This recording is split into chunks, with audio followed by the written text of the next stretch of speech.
Hey guys, and welcome back to the Shroom Cheese world.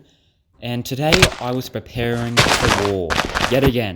There's a few things I needed to do before all war broke out, and one thing was to make a respawn bunker. In case I was killed in the war, and someone else became king, I would need a respawn bunker, so I could go back and try claim my title.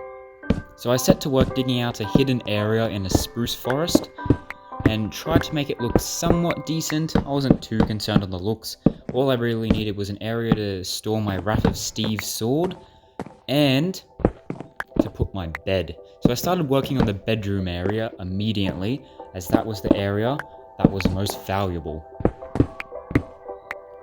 I just kind of dug it out. I didn't do too much. I just put a bit of spruce in. It wasn't too flashy. And then I dug out an upper area just so I had a bit of room to move around in, and lit it up ready to put my armor stand to put my gear on that I would need upon respawning. And I decorated a bit so it looked a little bit nicer in the corner to show this was good gear.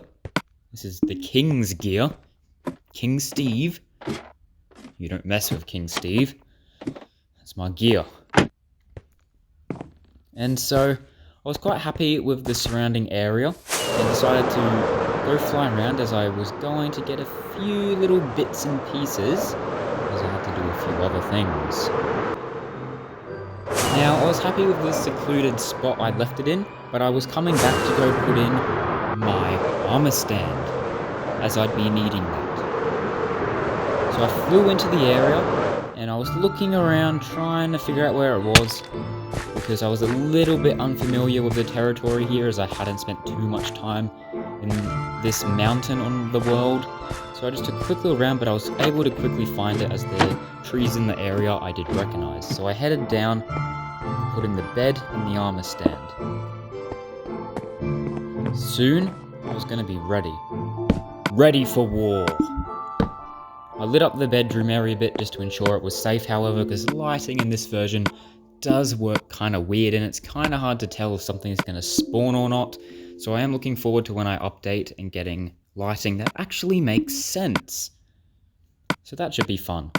But now it was time to hang up my gear, to put all my armor back onto the armor stand, and my Wrath of Steve sword. The sword that had been with me since the first ever war in this world, before I even started recording it. The sword that had been with me through thick and thin, through everything in this world.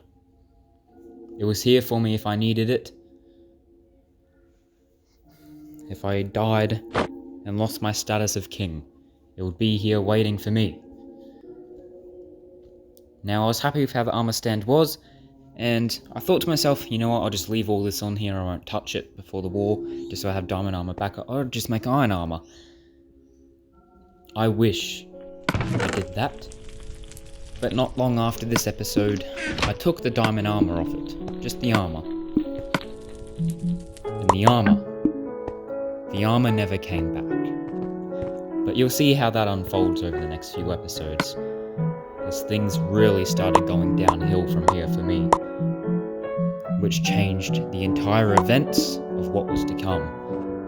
But for now, I had just crafted up a set of iron armor, ready to go, just so I could defend myself for now. I was feeling quite confident with the Cobblestone Titans' defenses, with the lava casts and everything, so I wasn't too worried about having enchanted gear at all, but I did want to enchant a sword at one point, so that was a focus of mine that I wanted to get to later. For now, I just spent my time looking around for some neat enchantments that I could put on it, so it could have somewhat of a decent power advantage to it. But that's the end for this episode, so do stay tuned, because things are about to get heated.